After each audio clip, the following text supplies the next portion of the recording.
What's up, bradleyaidanjohnson here with an email reply. And the actual question I'm not really going to answer, but it brought up something that I wanted to talk about for a little bit. Hi, I love your videos. I just got my summer holidays and have been out of sport for a good while with a lower back injury. I'm looking to build fitness and get lean as I'm about 18 to 19% body fat. Any tips on how to go about this from nutrition exercise point of view? Thanks for reading. Real easy. Macros can be worked out like this.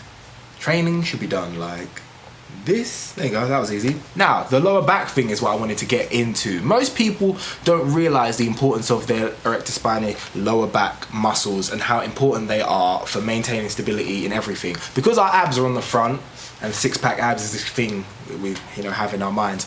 We're always looking at, we're always doing crunches and stuff, and oh, look at my abs, how my abs popping, how my abs, abs. Look at my abs. But your actual core stability is just as important, and in most lifts, more important from the back, the lower back, deadlifts, press, deadlifts, press, squats, and anything that requires you to stand up and hold a weight requires your lower back. Anything that requires you to bend at the hip requires your lower back, and that's more or less every exercise, barring a couple. So I just wanted to give some, I've done a video before on how to strengthen lower back, I'll put it here, but I just wanted to say, for anyone that has come off a lower back injury, do not discount your lower back strength as a thing, as an afterthought. Make sure you check with a qualified medical professional as to what you can and cannot do with various forms of lower back injury, because let's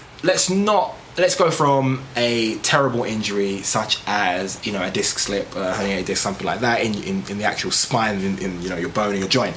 That is the kind of thing that someone wouldn't ignore, and you'd know with that it's best not to try deadlifts if it's fresh, something like that. But you should also be aware that when you walk up to do a heavy squat and you take that off the back, that's your lower back there is maintaining that weight, and when you go down, your lower back is fighting against your pelvis to maintain control, fighting against your hamstrings to maintain control of your pelvis and make sure that your this chamber here is secure. And if you do something like that heavy, and your legs may be able to take it, your body may be able to take it, but your lower back can't, you can easily make that matter much worse. But if that bleeds, that advice also applies to someone with just a muscular stress or a muscular tear or a muscular pull or something in the tendon. Any kind of lower back injury will lower the effectiveness of your core to stabilize you under intense resistance.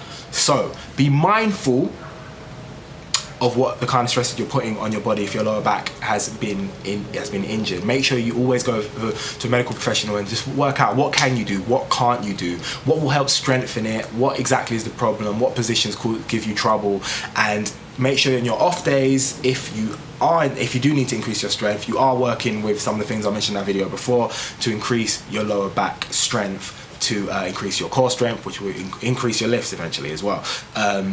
That was really the main point I wanted to go to. But also, on the complete opposite, don't be afraid. Just because when people hear back, they automatically go, not all back problems mean that you can't squat or you can't deadlift or you can never bend over or something. Sometimes it's just a muscular thing, a bit of a stretch, and the problem that you have with your back is that the muscles are weak, and then you avoid everything to do with your back so it never gets strong, which is basically just putting your head in the sand. If you are able, doctors say, no, you can do these lifts as long as you're careful, you can do this.